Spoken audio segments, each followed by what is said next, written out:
tornado just take it down. Is there any audio with it? Not. But this was Danny Geiger, I believe. G-I-A-G-E-R. Danny, I apologize if I'm pronouncing it wrong. But this was in Longdale, West, and this was just an incredible tornado. I mean, look at that thing.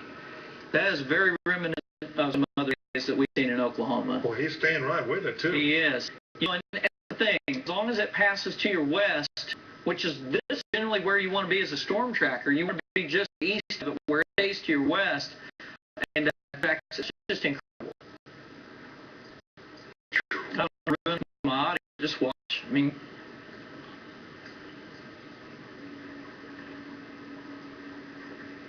And this is the tornado that tore up a lot of RVs and trailers that were parked along the Canadian recreational area. Right. Yeah, Mace was actually on storm. He could see the tornado. He kept getting rain.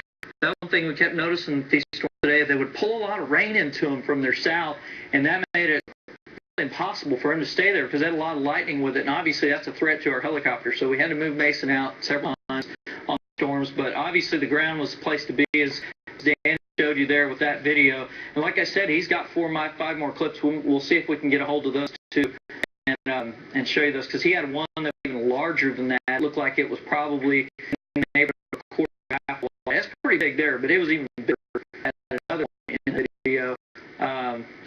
Appreciate his work, appreciate the storm tracker's work. Gary, the team, it's truly a group effort today.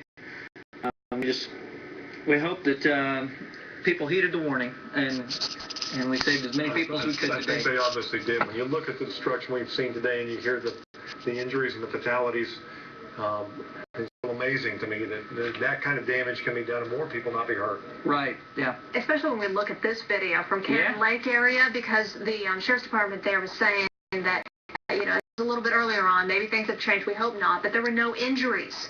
They received a warning. They got people out of there, even there were about trailers that were were no injuries coming in. Power line down. Right. That's right. Michael, I can't help but think about the people up in Joplin right now. They have more weather coming in. Is this system coming in on them? I'll look at radar here in that just for just a second. I'll do that right now while I'm putting in a request. If you could look around on my Facebook page. There are some other posted video that Danny posted on there, and after we get done with this one and we check on the radar, that it would be good if he could pull up some of that other video. On ESP